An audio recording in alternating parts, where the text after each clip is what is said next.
जिन जज साहब ने राहुल की सांसदी वापस कराई, उनके परिवार में क्यों बटी मिठाई, खुद बताया कांग्रेस कनेक्शन। इधर कांग्रेस कार्यालय में जश्न मना, उधर गुजरात में पलटी जा रही कानून की किताबें, क्या फिर फंसेंगे राहुल गांधी। वायनाड की जनता कर रही सुप्रीम कोर्ट का शुक्रिया, संसद में झूम रहे कांग्रेसी पर इस हार में भी छिपी है बीजेपी की जीत। इन 3 तस्वीरों में कांग्रेस की खुशी छिपी है, पर एक तस्वीर हम आपको ऐसी भी दिखाएंगे जिसे देखने के बाद आप कहेंगे राहुल गांधी के खिलाफ हर हार में भी बीजेपी की बड़ी जीत छिपी है। पर उससे पहले आपको उन जज साहब का कांग्रेस कनेक्शन बताते हैं जिनकी बेंच ने राहुल गांधी की संसद सदस्यता वापस बहाल कराई, राहुल की 2 साल की सजा पर रोक लगाई और वायनाड की जनता को एक बड़ा गिफ्ट दिया। यह है जस्टिस BR गवई, महाराष्ट्र के अमरावती के रहने वाले हैं। इनके पिता Ramkrishna Suryabhan Gavai Republican Party of India के संस्थापक थे। दलितों की राजनीति करने वाले RS गवई लंबे वक्त तक महाराष्ट्र विधान परिषद के सदस्य थे, अमरावती के सांसद रहे, जहां से अभी नवनीत कौर सांसद हैं। कांग्रेस सरकार के दौरान ये केरल, सिक्किम और बिहार में उपराज्यपाल रहे।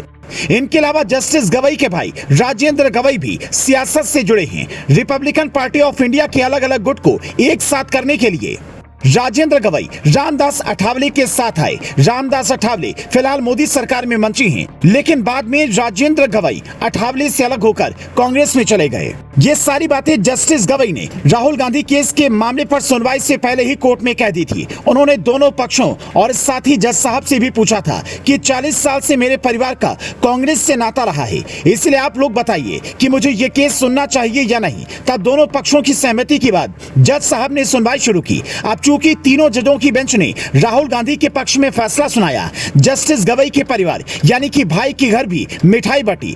पूरी कांग्रेस इस बात से खुश है कि राहुल गांधी अब संसद जाने के योग्य हो गए हैं। मणिपुर पर विपक्ष की ओर से लाए गए अविश्वास प्रस्ताव पर बहस में हिस्सा ले पाएंगे, लेकिन उधर गुजरात के विधायक पूर्णेश मोदी के वकील कानून की किताबें पलटकर ये देख रहे हैं कि राहुल गांधी को 2 साल की सजा कैसे दिलाई जा सकती है। दरअसल सुप्रीम कोर्ट ने अपने फैसले में कहा, विद्वान जज ने 2 साल की सजा सुनाए जाने का कारण स्पष्ट नहीं किया। यदि सजा 1 दिन भी कम होती तो लोक प्रतिनिधित्व अधिनियम की धारा 8 लागू नहीं होती। इसलिए हम इस फैसले को खारिज करते हैं, लेकिन साथ में ये नसीहत भी देना चाहते हैं कि राहुल गांधी का बयान ठीक नहीं था। सार्वजनिक जीवन में भाषण देते समय व्यक्ति को सावधान रहना चाहिए। मतलब नसीहत के साथ साथ राहुल गांधी को बड़ी खुशी हाथ लग गई है। पर सवाल यह है कि अभी मामला कोर्ट में लंबित ही है। अगर 2 साल की सजा का आधार तैयार हो गया तो राहुल की मुश्किलें बढ़ सकती हैं। हालांकि यहाँ समझने वाली बात यह भी है कि जो राहुल गांधी ये कहते थे कि हिंदुस्तान की न्यायपालिका, लोकतंत्र सब खतरे में है, लंदन में जाकर ये कहा कि मीडिया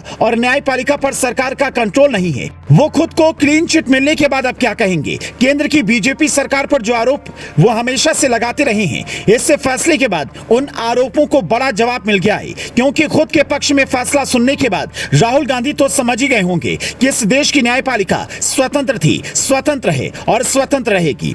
आप कांग्रेस के इस रवैये पर क्या कहना चाहेंगे, हमें कमेंट में बता सकते हैं।